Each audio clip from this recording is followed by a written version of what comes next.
Before the opening bell, U.S. indices closing higher on Wednesday after the chairman of the Fed, Jerome Powell, mentioned that interest rates are close to neutral. Shares in retailing, software and services, as well as tech, hardware and equipment sectors, they all jumped higher. While on the economic docket, MBA mortgage applications rising by 5.5% in the week ended November 23rd from a decline of 0.1% the previous week.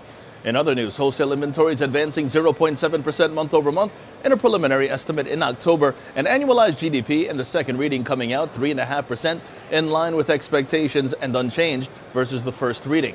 Finally, new home sales adding 544,000 units in October, advancers ahead of decliners, 89% of SP500 constituents trading higher yesterday. Now, after the markets closed, Altria in talks to take a significant minority stake in e-cigarette startup Juul Labs, which recently was valued at $16 billion, reported by the Wall Street Journal, citing those familiar with the matter.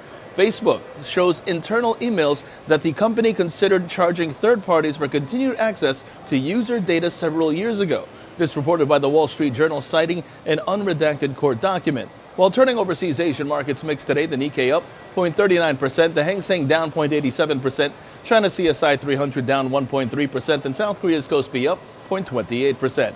European markets trading higher, and U.S. futures calling for a slight slide at the open. In terms of expectations today, Dollar Tree third quarter EPS seen at $1.14, HP fourth quarter EPS seen at 54 cents on sales of approximately $15.1 billion. While on the economic docket, 8:30 in the morning, we have personal income, personal spending, PCE core month over month, as well as both initial and continuing jobless claims. 10 o'clock in the morning sees pending home sales figures, and 2 o'clock in the afternoon, we have the release of the FOMC meeting minutes. Now, in the markets, the SP500 is where we begin. That sees further advance, and it's also in focus. The relative strength index mixed to bullish. Long positions above 27.17 are favored, with targets at 27.49 and 27.67 in extension.